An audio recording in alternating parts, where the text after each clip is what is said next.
Ladies and gentlemen, good day and welcome to the Q4 and FY21 earnings conference call of PI Industries Limited. As a reminder, all participant lines will be in the listen-only mode, and there will be an opportunity for you to ask questions after the presentation concludes. Should you need assistance during the conference call, please signal an operator by pressing star, then 0 on your touchtone phone. Please note that this conference is being recorded. I now hand the conference over to Mr. Nishit Solanki from CDR India. Thank you, and over to you, sir. Thank you. Good afternoon, everyone, and thank you for joining us on PI Industries Q4 and FY21 earnings conference call. Today, we are joined by senior members of the management team, including Mr. Mayank Singhal, Executive Vice Chairman and Managing Director, Dr. Raman Ramachandran, Managing Director and CEO, Mr. Rajnish Sarna, Executive Director, and Mr. Rajiv Batra, Chief Financial Officer. We will begin the call with key perspectives from Mr. Singhal. Thereafter, we will have Mr. Batra sharing his views on the financial performance of the company. After that, the forum will be open for question and answer session. Before we begin, I would like to underline that certain statements made on the conference call today may be forward-looking in nature, and a disclaimer to this effect has been included in the investor presentation shared with you earlier and also available on stock exchange website. I would now like to request Mr. Singhal to share his perspectives with us. Thank you, and over to you, sir. Yes, good afternoon, everyone, and thank you for joining us on the PI annual call. I hope all of you and your families are keeping safe and doing well during this pandemic. As you have seen, we are witnessing a very challenging time with the upsurge of the COVID-19 second wave, and our endeavor has been to maintain the momentum of the business in line with our objectives. We are doing our best to whatever measures and initiatives we can take to help those suffering and are in need. Now, I take pride in sharing the company has reported a robust set of numbers with consistency for 2021. During Q4, the revenue has increased by 40%, EBITDA improved by 22%, and the PAT reported gain of 62%. Now, speaking of the full year, our revenue has risen by 36%, EBITDA has been enhanced by 41%, and PAT stood at 62% higher than the relative to the previous year. I here must compliment the entire PI team for their excellent effort and resolve to achieve new performance milestones for the company despite the operational difficulties and challenges. The agrochemicals have demonstrated demand momentum throughout the past few quarters, and those broadly get categorized as essential products the world over.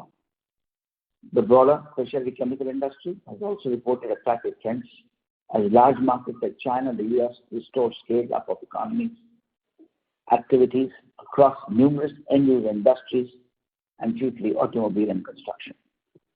While the global crop protection industry is involved in line with changing crop mixes, existing and upcoming environmental regulations, and expanding population, the demand for more food across the world. Evolving economical ways to up the agriculture yield will be critical.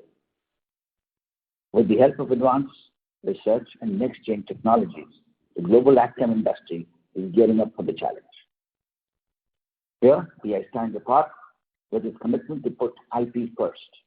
With a vast experience in science of agchem, international manufacturing and research, we deeply engage with our partners in innovation across the value chain with long-term objectives. The market for crop protection chemicals in India is also expected to expand at a compounding 8 to 10% between the year 20 to 25, and PI will constantly focus on developing products of high potential brands in the domestic arena. With India, our brand agri-input business has benefited with consistent farm extension services in our Team 7 brands extended with a set of driving across in the key crop regions. Recent launch of Akira has fared extremely well. Further, both Shields, a fungicide, and Londex Power, a rice herbicide that were launched in 2010 was successfully accepted in the market. A very dedicated effort is going in educating the farmers, inoculating the right usage techniques, The experience and expertise of our field officers is employed to drive volumes. Our newly acquired Isagro, which now called Jivagro, has also done exceedingly well in consolidating our reach in horticulture segment.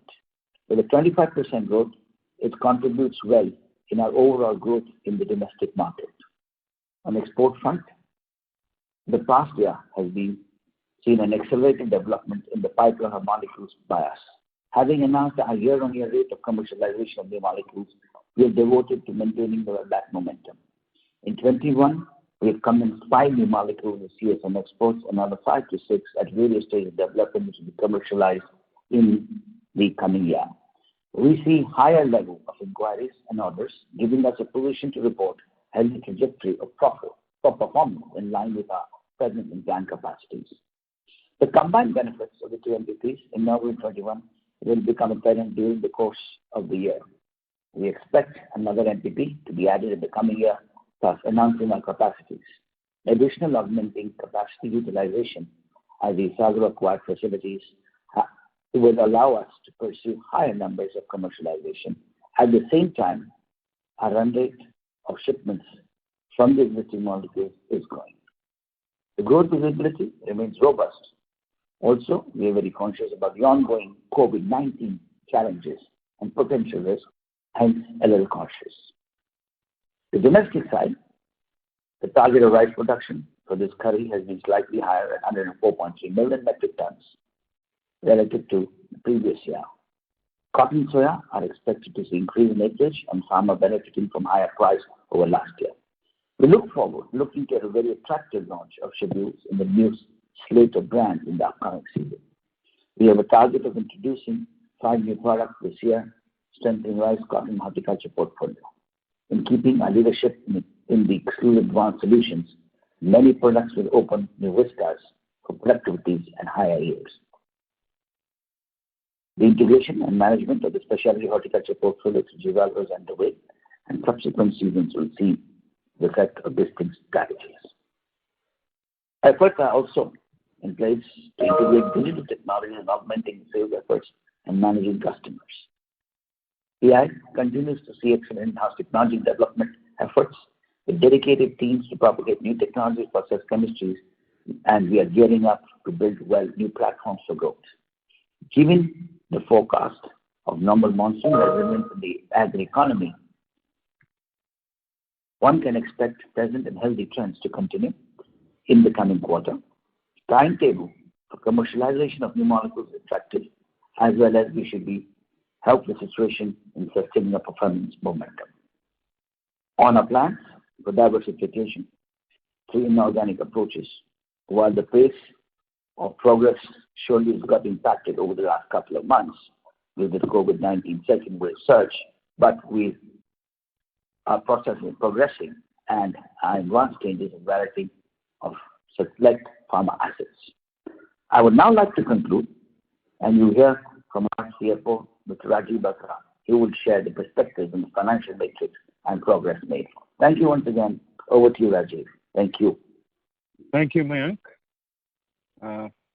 Good afternoon, and thank you everyone for joining the call today. I will share the financial performance of Q4 in FY21. All comparisons are on a year-on-year basis and on a consolidated basis.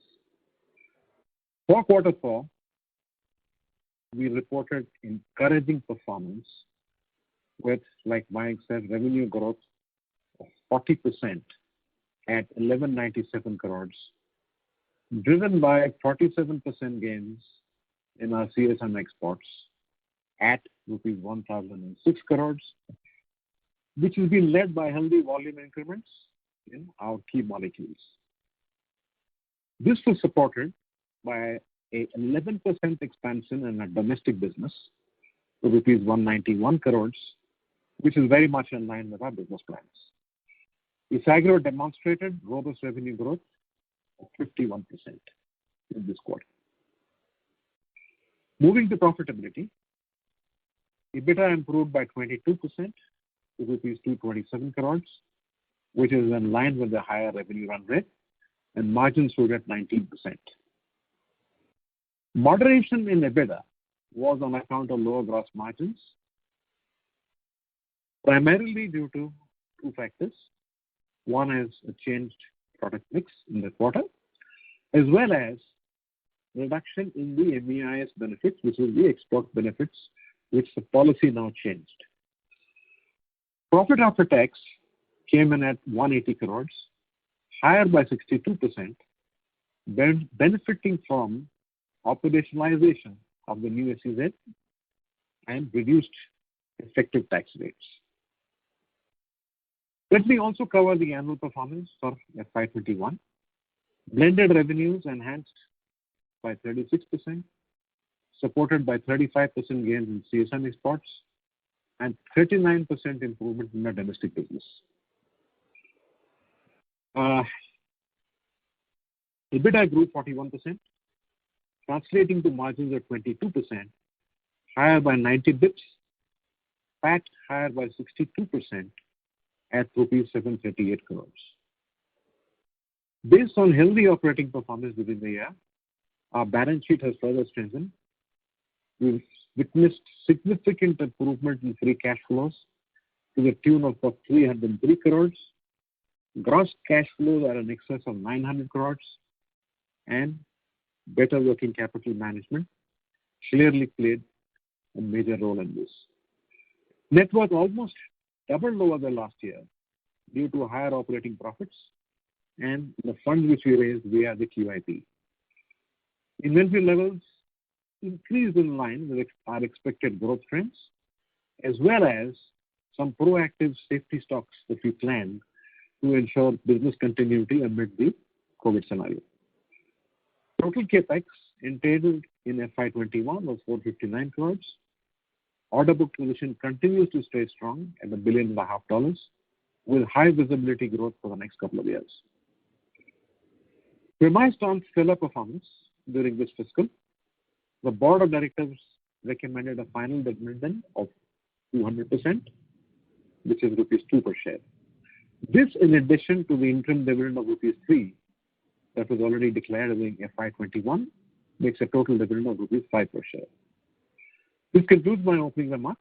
Now I will request the moderator to open the forum for Q&A. Thank you. Thank you very much. We will now begin the question and answer session. Anyone who wishes to ask a question may press star and 1 on their touchtone telephone. If you wish to remove yourself from the question queue, you may press star and 2. Participants are requested to use handsets while asking a question. Ladies and gentlemen, we will wait for a moment while the question queue assembles. A reminder to the participants, please limit your questions to 2 per participant. Should you have a follow-up, may we request you to rejoin the queue. The first question is from the line of Aditya Jhawar from Investec Capital. Please go ahead. Yeah, hi. Thanks for the opportunity. Few things. Will it be possible to break the CSM revenue between molecule which is less than 2-year-old, between 2 to 5 years, and over 10 years? So the question here is that your order book doesn't seem to give a clear indication on the growth trajectory. If we are able to dissect the CSM revenue into different buckets according to the age, it will be quite helpful. So Aditya, thanks for this question, Aditya. So obviously this won't be possible on this call, but frankly I was also not very clear because you said breaking the revenue, current revenue as per the molecule life and linking it to the order book. So just to explain to you that this order book consists of many of the existing products, but also includes some of the products which are in the launching process or which may also launch in the near future. So I'm not sure how this analysis will, help in that respect. No, sir. I mean, but no. Happy to do that. Happy to do that discussion offline and understand more. Absolutely, I'll get in touch with you. So the second question is that last year we commercialized 5 molecules. This year we plan to commercialize 3 molecules. Both of them put together represents almost 30-35% of the molecules that are already commercialized. So as we see the ramp up of these molecules, the revenue growth should accelerate. On the contrary, if these molecules are replacing some of the old molecule, and probably that is the reason that order book hasn't changed materially. If you can shed some light in terms of your top line growth guidance is about 15%. That's significantly lower as compared to last year growth about. So how much conservatism we built in that, and what about the molecule commercialization pipeline that I just alluded to? Aditya, your voice was breaking in the last part of your question, so I'm not very clear on your question. So if you can please repeat the last part of your question. So I just said, sir, we are adding almost 35% of existing molecules getting commercialized, and then in last year we added something, and something we'll add in 22. That essentially means that a revenue momentum and the order book accretion should be meaningfully better, unless and until we are replacing a large part of the new molecules. I mean, the existing molecules are getting replaced. If you can, help us understand this. Yeah, I understood. So, there are 2-3 parts to this question. One is that you're right that we have commercialized 4-5 products last year. This year also we are targeting to commercialize 4-5 products. Now, first thing is that not necessarily that all these products we have created a asset or a new plant, and therefore we have a long term 5, 7, 10-year contract for each one of them. No, it is not correct, because some of these products are fitting in our existing plants, white spaces, and there the approach, obviously, the desire is to have a longer term contract, but then you need to make a trade-off between long-term contract and your flexibility on commercial terms and all. And therefore, the approach from our side always is that if we are putting steel on ground, certainly we would like to have a long-term contract, 5, 7, 10-year contract. But when we are not putting steel on ground and we are fitting some of these products in our existing plants in white spaces, there again, there is no general formula, but we generally want to keep flexibility, commercial flexibility, pricing flexibility with us, so that we can try and fit those molecules according to our wish, depending on what is coming out of pipeline next, and whether and how those molecules may be much more beneficial in long term, and therefore not ending up committing our capacity for long term. Okay? So in short, these 5, 7, 10 molecules in 2 to 3 years doesn't mean that we have ended up in, or we have entered into 10 contracts for 5, 7 years, and therefore that should add to the order book position. That is not the right assumption at your end. There are a couple of products where certainly we have got into long-term contracts, but since we are also on the other side continuing more than 30-35% growth, and the order book is depleting with that growth, the addition of these few products and their contracts have not reflected that much increase in order book. But yes, there are additional contracts which are getting entered, but obviously it has not reflected as such in the increase in order book. I hope this answers your question. Yeah, absolutely, Sanadi. So the next question is on the margin front. We understand that MEIS had possibly an impact of about, say, 200 basis points on a YOY gross margin contraction, but you alluded to one point of unfavorable product mix. If you can help us understand what this unfavorable mix is about, and is it will the mix remain the way it is going ahead, or you expect it to reverse? It would be helpful, sir. Okay. No, this is a valid question, and in fact, I'm sure that many of my friends will have this question. So I'm trying to kind of give a comprehensive response, and then also request Rajiv to add if I miss something. Okay. Now, on gross margin front for quarter, if we are talking, there is some 4.7, 4.8% reduction. And it is primarily coming, we have done this, you can imagine we have done this detailed assessment internally during our internal reviews and meetings. So primarily this is coming from these 3-4 reasons. One primary reason is the product mix, because as you can imagine that every quarter, and this being a seasonal, particularly the domestic business is a seasonal business, every quarter or every season has its own, product profile or product portfolio requirement, and therefore close to 1.25 or 1.3% is coming from product mix, where the product mix, given the current crops and season and other dynamics, is impacting. I'll request others to please go on mute so that, because there is a lot of disturbance in line.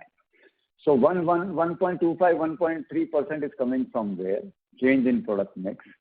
And you will also appreciate that with the consolidation of now Isagro business with PI, with Isagro product portfolio relatively lower margin because of their nature, this also is part of this impact that I am talking.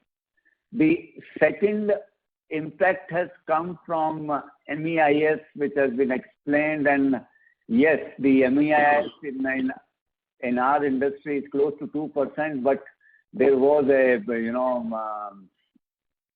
truncated impact given the products and nature of products. So I think close to 1.5, 1.6% is coming from there. Okay. Now this MEIS is something that everyone knows is government policy change. I understand that they are working on finding or working out some other kind of benefits for the exporters. But having said so, long-term perspective on this from our side is that obviously as we will negotiate the new year contracts and new campaign pricing and ABC, we would certainly want to pass on the whatever impact on this account is there to our customers. But yes, this is what the current situation is for this quarter. The third again, may I request participants to please go on mute because there is a lot of disturbance. The other major impact is on account of this quarter we have commercialized couple of new products. We have also recently we had commissioned, not in this quarter but earlier this year, but yes, throughout this quarter there was impact of lower yields on this commissioning of new plant in the Jambusar area which we had done. So basically the third reason is that initial hiccups and yields and lower yields and the commercialization of new product, whatever teething troubles that we face in initial couple of months or quarter, that has also contributed to this higher cost and therefore lower gross margin. But this particular aspect has since been addressed, particularly this new commissioning yield, because now sitting in April and May, we are seeing what is the new plant commissioning status and yield, and with the efforts of our team, plant site and other operation leaders, we have achieved our targeted yield. So that impact is not there now. I will not be felt in the quarter one. And on the commercialization of new molecules, again, those processes and new products have now been streamlined, and we do not expect them to contribute to higher cost in the next quarter. I hope this answers your question. Thank you. The next question is from the line of Vishnu Kumar from Spark Capital. Please go ahead. Thanks for the detailed answer on the margin front. Wanted an update on the inorganic acquisitions, likely when we are expected to do something, first half, second half, any color on it? Sure. Thanks, Vishnu. Well, honestly, on inorganic front, things have been certainly, the pace has certainly been impacted with this second wave and upsurge of COVID, because of which, you can imagine the overall logistics, travel, evaluation, discussions, negotiations, all these got impacted. We were expecting to, move to a definitive stage by the end of March or April, but yes, because of this last couple of months situation, things got delayed a bit. But yes, we are at a pretty advanced stage, I would say, in some of these evaluations. And again, hoping that everything streamlines on the COVID front and we have more flexibility in maybe in a month or so. I hope we should be able to do or progress on this concretely within this quarter or early next quarter. So would this be a part of the investment, or just trying to ask whether this entire couple of acquisitions which we're talking about, what would be the outer timeline to do 1, 2, or 3? When would be completing all of them? Any outer timeline? Outer timeline that we had indicated. So in that sense, I would say by within this year, we should be completing them. Got it, sir. And just on the guidance of 15%, generally we talk about 20-25%. Wanted to understand, is it partly because of the, generally we are finding that the global agrochemical market is very buoyant now, given the farm economics and also the massive trade that's been happening. Slightly there seems to be a disconnect from that end where we are lowering guidance where many companies are highlighting strong growth. So if you could just address that part. Sure. So 2-3 points I'll mention, and then I'll also request Mayank to add something on this. So first of all, as you can imagine, that we have grown very, very aggressively in last year, FY21. We have been for the last couple of years, we have been saying 20% plus kind of growth, but we have grown much faster. Okay. Secondly, even at this point in time, given the kind of product pipeline that we are seeing in R&D and also the kind of outlook that we are, hearing from our customers, the visibility is pretty strong. Okay, growth projections are pretty strong, even in domestic area. This I was talking about export, but even in domestic, given our product pipeline that we are aiming to register in this year and next year, it is quite number of products that we are kind of targeting to register. The only point that we are a little cautious around this is the current COVID situation. For example, for last 3 months, we have seen a significantly serious situation in Gujarat. More than 200 to 250 people, even in PI, was infected by COVID. And I must compliment our teams, our site teams, our leadership teams in operations, who could still manage, with so many proactive actions to deliver what we had aimed for FY21 and even continuing to aim for, current year. So the only, we are very conscious of the current situation and then uncertainties, related to it and potential risks related to it. There is certainly some impact while we have been able to manage our deliveries, we are able to manage our manufacturing and operations, but on development side, we are seeing some impact with these lockdowns and close downs in Rajasthan and in our R&D, in many other, marketing areas where we have to launch products and, some sort of delays are happening there. So while there is I can say there is upside, but we are really conscious about the current situation. And as has been the practice, we are little conservative in our guidelines in that sense. Mayank, maybe you may want to add something. Yeah, so I think Rajnish, you have said most of that, but I think obviously we would like to take this view looking at the COVID-19 scenario. And it's a global scenario, which we are seeing. And there are certain overflows over the past few years, even for the large companies. So taking all into that, we've taken a little calibrated ourselves to look at this kind of an outlook we would like to stick to for now. Yeah? Thanks. Thank you. The next question is from the line of Probal Sen from Centrum Broking. Please go ahead. Yeah, thank you for the opportunity. Just staying on the question of margins, thank you for the detailed explanation of how the margin has actually come off.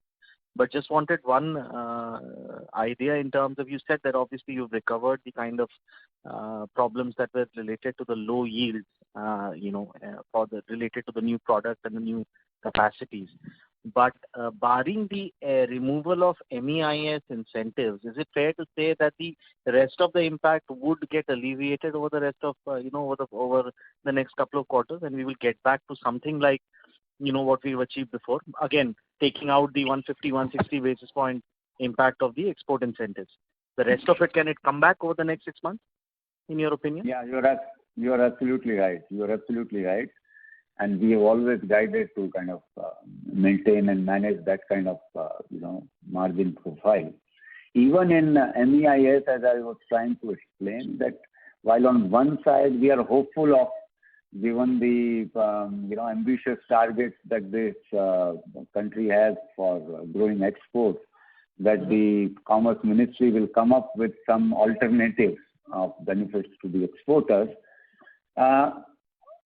We will certainly, as the new campaigns and new year contracts or all these are kind of discussed and negotiated, we would certainly want to kind of maintain our margin profile and pass on these things to the other side.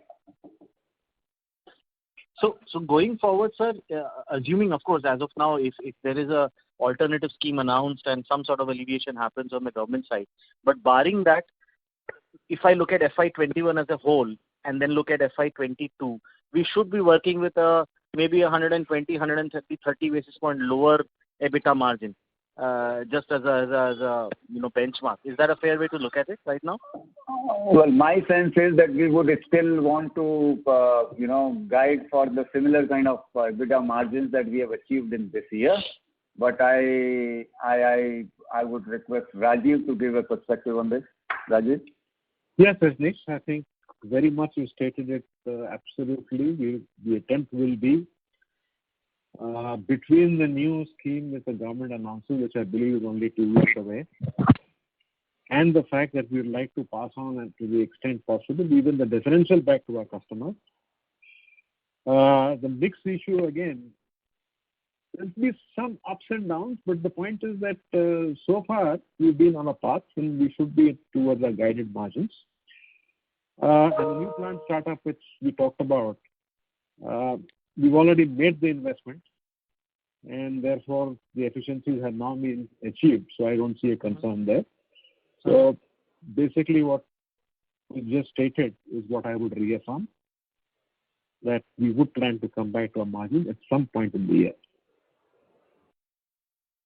Right. And so the second question was with respect to the CAPEX, leaving aside the QIP proceed deployment. This year, would you say that the CAPEX was perhaps lower than what you would have wanted because of COVID-related disruptions? And no, I really want 22 as well. Our guidance would be that our main CAPEX cycles, the investments, will not be at that pace that you've seen in the past. Over the last 2 to 3 years, we've been through a heavy CAPEX cycle as we created our capacities in newer facilities. That part is done, and even in the last call we said we would like to in fact move our fixed assets to revenue ratio with that turnover up, which you may see we have made a little start on the journey this quarter. and through a newer applications of techniques, we would continue on that journey. So the biggest capex we will be seeing would be on the inorganic acquisitions, which we've talked about. Here we would like to, in fact, now sweat our assets. Thank you. The next question is the line of Ritesh Gupta from Kotak Securities. Please go ahead.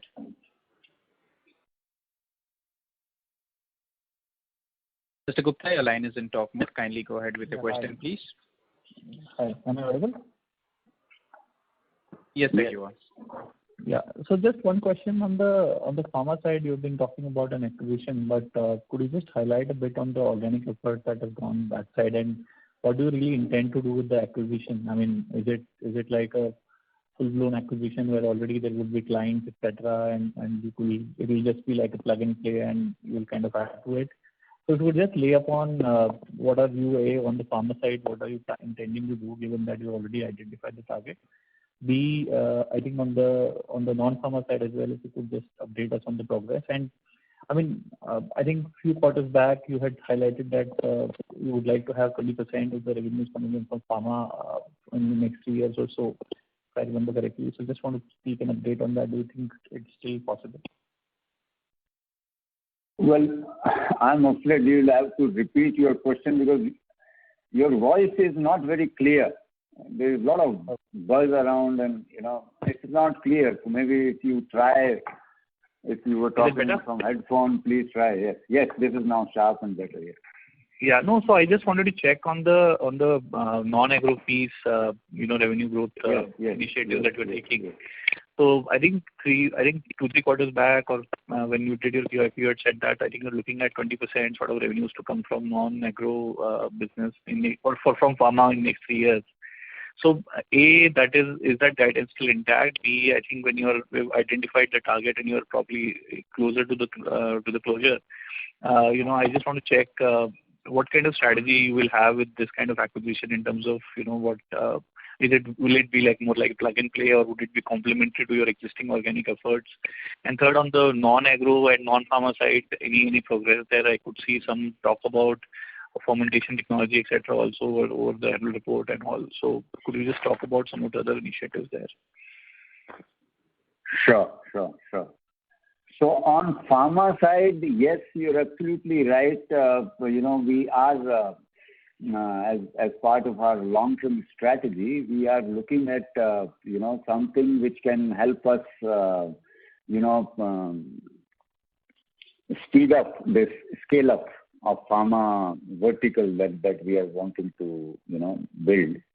We have already, over the last few years, in-house developed certain technologies. We have already kind of built some set of, I would say, intermediates and therefore some set of customers already working on certain additional inquiries, product pipeline in-house, okay? But in order to scale up this whole thing much faster than what we did in CSM space in AgChem, we are looking at this inorganic opportunity, and we are looking at something which is plug and play, which is also complementary to what now, and the kind of technologies which we believe will help us kind of create a differentiated position for ourselves. And these technologies, unique technologies, are, I may not speak too much about it on the call, but we believe that we have certain technologies whereby by combining those technologies and the product portfolios and the access to the customers that we are expecting to get with the inorganic opportunity, we will be able to create a differentiated position and we'll be able to grow that business much faster than what it is doing today. Okay, so that is on one side. Yes, our objective remains that in next 3-4 year time, it should be a sizable business for us, 20-25% of overall company. That's the objective that we are working with, and that remains intact. On the other non-pharma side, your question, so yes, we are also, even today, we are actively evaluating few opportunities where, again, these are complementary technologies, and we believe that we'll be able to leverage both on agri side as well as on pharma side if we combine these opportunities or technologies with what we have in-house. I hope this answers your question.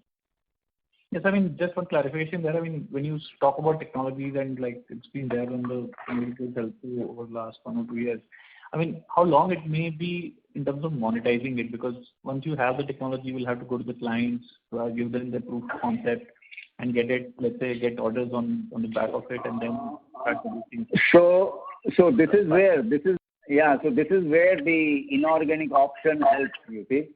Because with this inorganic option, you certainly get set of products, set of customers which are already there. Okay. Now you go to the customer and put a completely different proposition on table by combining the existing product and the technology that we are working. You know, you put up a completely different proposition to the existing customers, and also you go to the new customers. So what I'm saying that this inorganic option certainly helps us speed up this whole process. And with the existing products and customers, we believe that we can significantly speed up this process. But yes, the opportunity with new customers, which takes the normal regulatory time which is required. Thank you. The next question is from the line of Pratik Rangnekar from Credit Suisse. Please go ahead. Yeah, hi, sir. Thanks for the opportunity. Am I audible? Yes. My first question is on the capex part. So in the earlier call, we had guided for we had hinted at one plant being commissioned in 4Q, and in addition, and in this quarter, we are highlighting that there will be one more we will be doing in 1H. So has the 4Q plant commissioning happened? And if you could just indicate what is the total capex on both of these plants? Rajiv? Yeah, I think we capitalize the plant that we're talking about, and that will become fully effective sometimes in the second quarter. So that is the MPP that we refer to. The capitalization for that is taking place this year. This year's capitalization, as we've already told you, is roughly about 400 odd crores, which includes this capex. Okay, fine. Thank you so much. My next question is on another part in the presentation where you talk about technology scale up on the green chemistry and new catalysts and enzyme tech. So if you could kindly provide some color on this, is this going towards newer business wins or is it more towards increasing your margins, and is this on the agrochem side or on pharma? If you could just provide some more color on that. So sure. I mean, we're looking at we're looking at these technologies as a part of a sustainability to improve the efficiency by focusing more on the greener side of the chemistries that we do of the existing products by focusing on their environment and waste loads and finding safer ways of doing them. That is one. Obviously, this has to result in economic benefit. So that's the way we look at that. And we are also looking at alternative process technologies, which could be, again, aligned to the same point which I made earlier, to make it more efficient and greener. So that's really, these are the platform that we're working on. And this will run across the verticals, not just into one vertical. Thank you. And if I could just squeeze in one more. On the first question in the call today, you mentioned that not all of your newer commercialized products result into long-term contracts. So a couple of years ago, you used to provide that ratio for the breakup of the revenue between long-term contracts and otherwise, and that used to be, I think, 70-30 split. Is that proportion similar, or how has that changed now? Yeah, broadly same. Broadly, I mean, with 70, maybe 65, 68 or something. But yeah, broadly the same percentage. Thank you. The next question is from the line of Rohit Nagaraj from Sunidhi Securities. Please go ahead. Yeah, thanks for the opportunity. So the first question is again on the technology scale-up.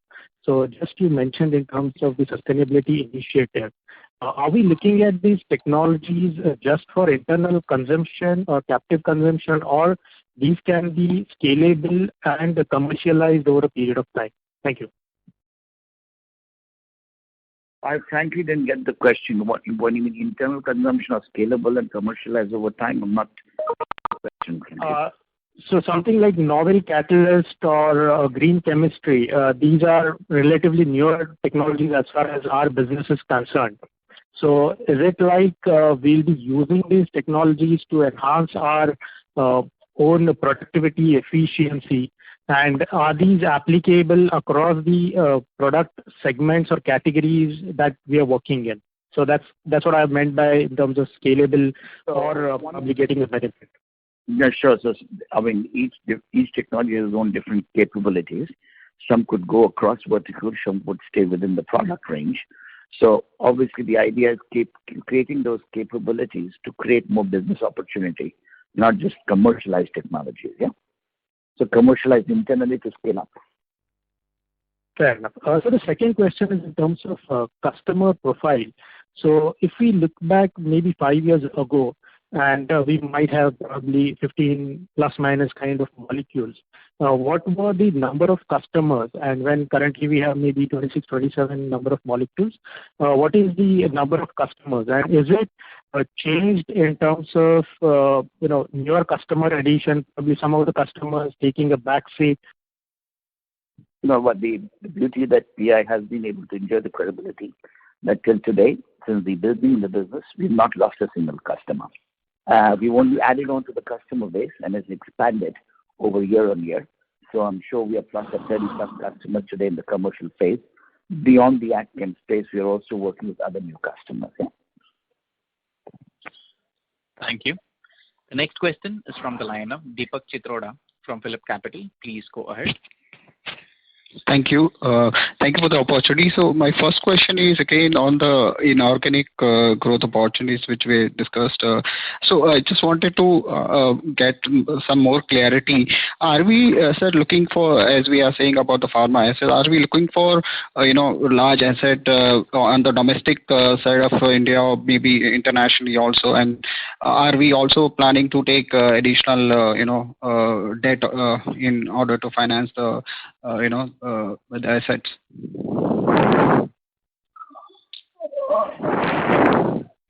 Not really. We are at this point in time, we are not planning to raise debts.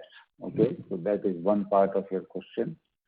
Mm-hmm. The second part of your question, so yes, we are looking at currently evaluating few select options whereby we get asset based in India, but doing quite a significant part of their business is all exports or supporting their global customers. So I hope this answers your question. Sure, sir. Sure.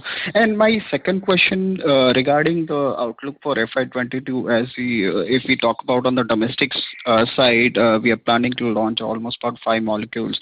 So all these products are, I understand, if you can try and give a breakup of like 9(3) or 9(4) products, and what is the the size of the opportunities which we are launching for the new products, and what is the growth prospect on the domestic side itself for FY22 you are looking at?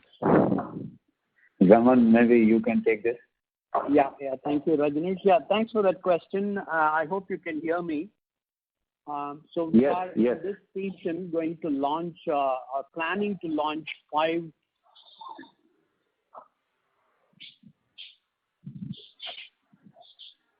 Hello.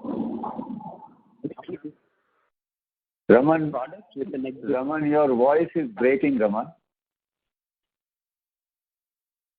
Hello. Yes. Mr. Ramachandran? Yeah. Raman, your voice is breaking. Can you hear me now? Yes, sir. No, it's still kind of off and on. Are you on headphone? Maybe you can change your... You can remove your headphone and try. Is this?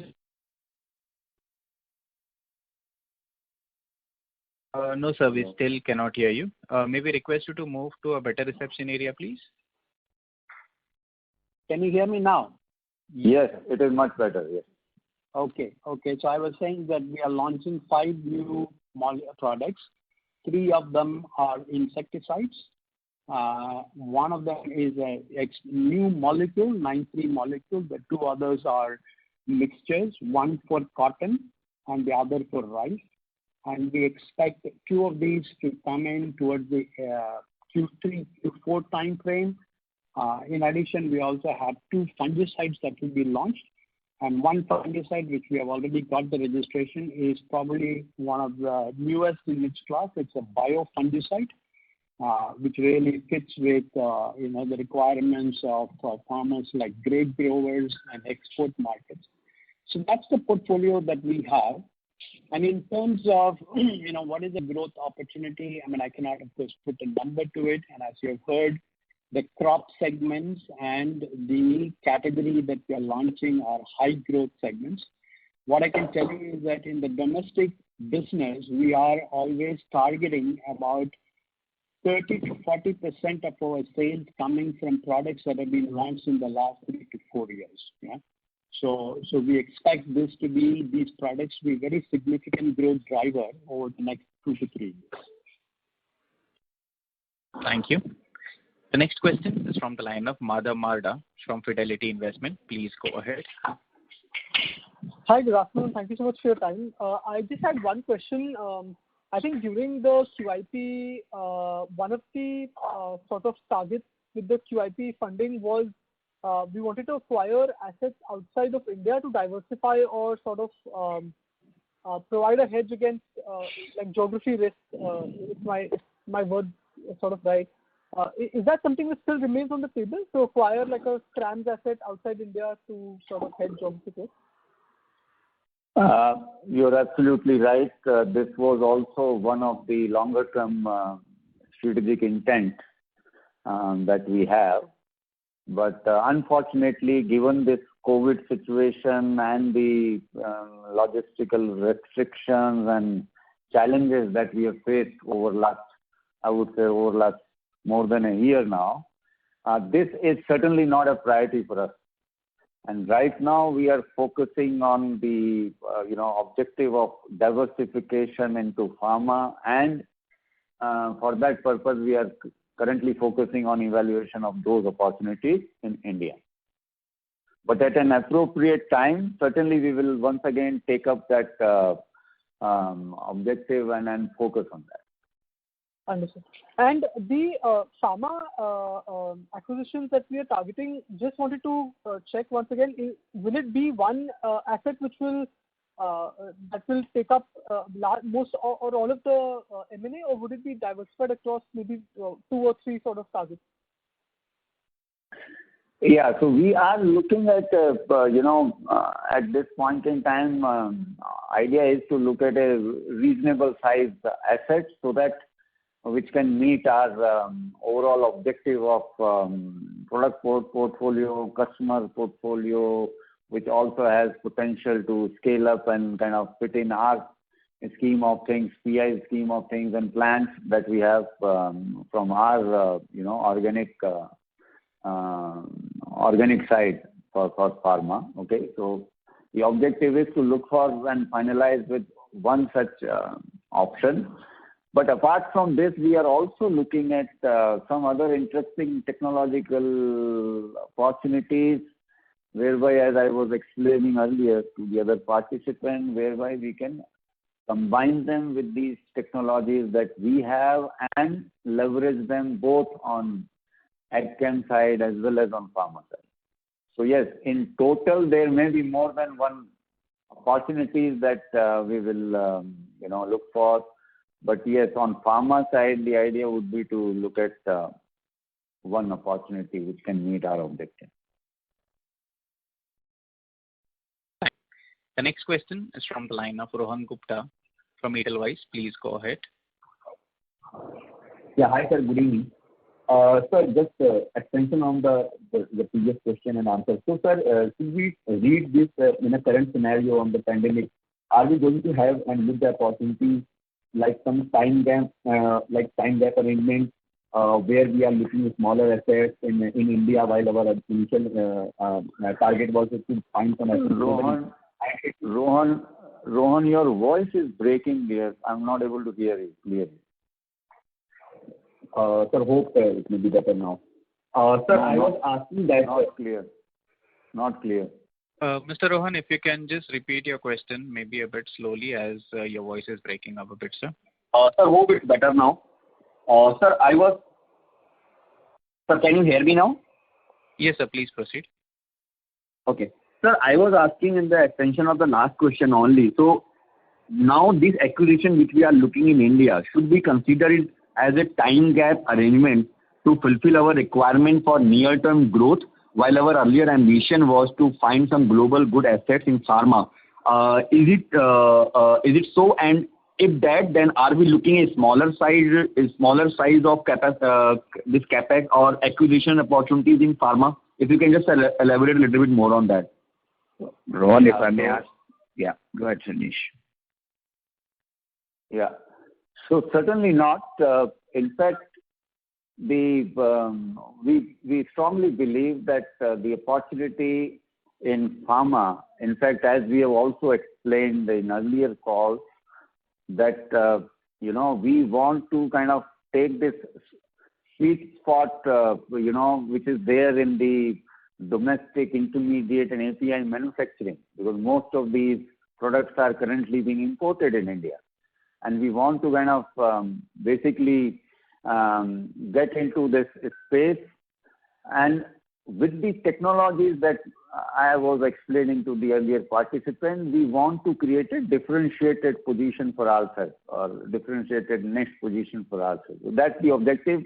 And therefore, the opportunity in India or manufacturing setup in India will certainly fulfill our long-term objective of creating a global position or a leading position in this particular space. So this is one part of the answer. The second part, the opportunity that we were looking at outside India, if you recall, the key drivers were kind of to de-risk our concentration of operations in Gujarat, particularly in AgChem manufacturing or CSM space. Secondly, get near to the customer. Now, these customers, when I'm talking more about the agrochemical customers, and their geography. So, get near them and get a strategic advantage in their vicinity and all. So, in nutshell, these are two different objectives, and yes, while we can get some pharma piece in some of those overseas opportunities, but all said and done, the manufacturing setup and opportunity in India will certainly give much better advantage to us, particularly in pharma space. Does this answer your question? Hello, Rohan?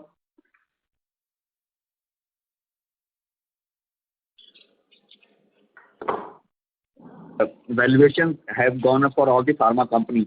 So initially, sir, you have always mentioned that the company will be looking at the EPS accretive or similar kind of valuation return which the company has always been enjoying. Sir, would it be possible in the current inflated scenario that we will be able to buy the asset and will be able to enjoy the similar return ratios which we have been enjoying? That's it, sir. Yeah, I missed the earlier part of your question because you were not audible. Okay, but anyway, I've understood the question. And the short answer is that yes, we still remain confident. While yes, we have seen the valuations getting inflated over last 6 months, 1 year or so, but the opportunities that we are evaluating, we have been able to kind of look at a reasonable business case. We have been able to kind of look at opportunities whereby we can create value by combining our technologies, and therefore we see a good value proposition for us getting into those opportunities. So As I explained earlier, I mean, we are not so much so concerned about this outside in valuation. We are more concerned about that what we can create from these inorganic opportunities, what kind of value that we can create, and then what is the resultant, multiples. That is more important for us, and we are absolutely on track on that. Thank you. Ladies and gentlemen, that was the last question. I now hand the conference over to the management for closing comments. Yes, so thank you everybody for coming on this call today. And we look forward to your support and wishing you all a very healthy and a safe time going ahead in these challenging times. So thank you from the PI management. Thank you. Ladies and gentlemen, on behalf of PI Industries Limited, thank you. That concludes this conference. We thank you all for joining us, and you may now disconnect your lines.